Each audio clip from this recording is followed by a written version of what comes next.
বোয়ালমারীতে নদীর পার কেটে মাটি বিক্রির অভিযোগ, ধ্বংসের মুখে গ্রামীণ রাস্তা। ভেকু ট্রাকের দাপটে বাড়ছে নদী ভাঙনের আশঙ্কা, প্রশাসন ম্যানেজের দাবি অভিযুক্তদের। আব্দুল মতিন মুন্সি, বোয়ালমারীর প্রতিনিধি। ফরিদপুর জেলার বোয়ালমারী উপজেলার দাঁতপুর ইউনিয়নের কমলেশ্বরদী গ্রামের দত্তপাড়া এলাকায় নদীর পাড়ে ভেকু দিয়ে অবৈধভাবে মাটি কাটার অভিযোগ উঠেছে।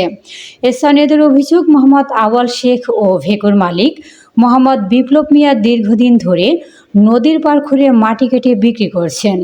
এতে একদিকে নদীর তীর মারাত্মকভাবে ক্ষতিগ্রস্ত হচ্ছে, অন্যদিকে এলাকার গুরুত্বপূর্ণ গ্রামীণ রাস্তা দ্রুত ধ্বংসের দিকে যাচ্ছে। স্থানীয় সূত্রে জানা গেছে, দত্তপাড়া এলাকার নদীর পাড় সংলগ্ন রাস্তা দিয়ে প্রতিদিন ভারী ভেকু ও মাটি বোঝা ট্রাক চলাচল করছে। ভারী যান চলাচলের কারণে রাস্তার বড় বড় গর্তের সৃষ্টি হয়েছে। কোথাও কোথাও রাস্তার পিচ উঠে গেছে। বর্ষা মৌসুমে এসব গর্তে পানি জমে রাস্তাটি কার্যরত চলাচলের অনুপযোগী হয়ে পড়েছে। এতে স্কুলগামী শিক্ষার্থী, বয়স্ক মানুষ ও রোগী বহনকারী যানবাহন চলাচলের চরম দুর্ভোগে পোহাতে হচ্ছে। এলাকাবাসীর অভিযোগ, নদীর পাড় থেকে নির্বিচারে মাটি কাটার ফলে পরিবেশের ভারসাম্য মারাত্মকভাবে নষ্ট হচ্ছে। নদীর স্বাভাবিক প্রবাহ বাধাগ্রস্ত হওয়ায় ভবিষ্যতে বড় ধরনের নদী ভাঙনের আশঙ্কা দেখা দিয়েছে। এর ফলে আশপাশের কৃষি জমি ও বসত ভিটা সরাসরি ঝুঁকির মুখে পড়েছে বলে স্থানীয়দের আশঙ্কা। কমলেশ্বরদী গ্রামের একাধিক বাসিন্দা ক্ষোভ প্রকাশ করে বলেন, আমরা বারবার নিষেধ করলেও তারা ভেকু দিয়ে মাটি কাটা বন্ধ করছে না। রাস্তাটার অবস্থা এমন হয়েছে যে হেঁটে চলাও কষ্টকর। কেউ অসুস্থ হলে অ্যাম্বুলেন্স পর্যন্ত আসতে পারে না।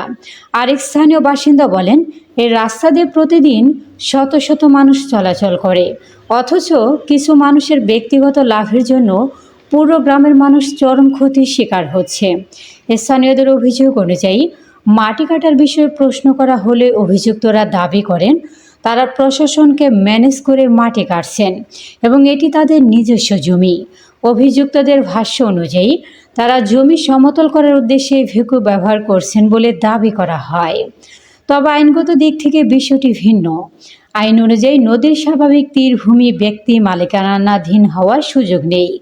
এমনকি ব্যক্তি মালিকানার দাবি থাকলেও প্রশাসনিক অনুমতি ছাড়া নদী সংলগ্ন এলাকায় থেকে ভেকু দিয়ে মাটি কাটা সম্পূর্ণ অবৈধ ও দণ্ডনীয় অপরাধ। এ বিষয়ে অভিযুক্ত মোহাম্মদ আওয়াল শেখ ও ভেকুর মালিক মোহাম্মদ বিপ্লব মিয়ার বক্তব্য জানতে যোগাযোগের চেষ্টা করা হলেও আনুষ্ঠানিকভাবে কোনো বক্তব্য পাওয়া যায়নি। এলাকাবাসীর দাবি, দ্রুত প্রশাসনের কার্যকর হস্তক্ষেপ না হলে নদী ভাঙন ও জনদুর্ভোগ আরও ভয়াবহ রূপ নিতে পারে। তারা অবিলম্বে অবৈধভাবে মাটি কাটা বন্ধ করা, ক্ষতিগ্রস্ত গ্রামীণ রাস্তার সংস্কার এবং জড়িতদের বিরুদ্ধে আইনানুগ ব্যবস্থা গ্রহণের জন্য উপজেলা প্রশাসন ও সংশ্লিষ্ট কর্তৃপক্ষের জরুরি হস্তক্ষেপ কামনা করেছেন।